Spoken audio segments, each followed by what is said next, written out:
the civil rights movement was the government-backed activity, government-backed influence phenomenon that altered the daily fabric of more Americans' lives than any previous activity of government.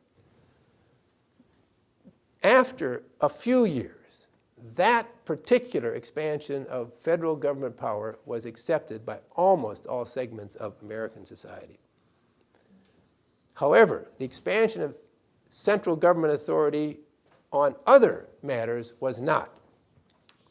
Coinciding with the civil rights movement was the national government's entrance into the promoting of systematic science curricula in response to the Sputnik launch in the 1950s.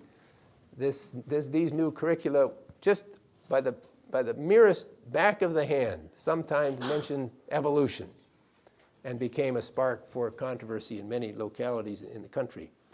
In 1962, the Supreme Court ended the recitation of prayers in all of the nation's public schools.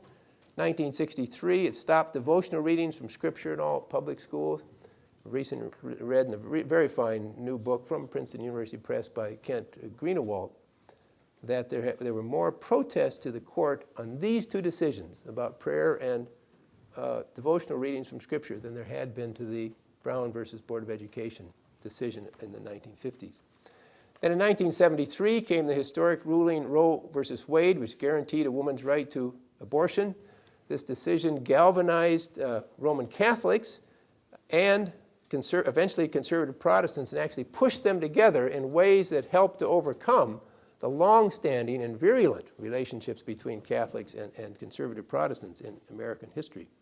Soon, fervent advocacy groups began to use the tactics of civil rights reform to argue for their own causes. And as these activities have unfolded, particularly in court challenges to traditional laws and homosexual rights, there was more and more resistance from religious communities that were accepting a big government for civil rights, but were not accepting a big government for other matters.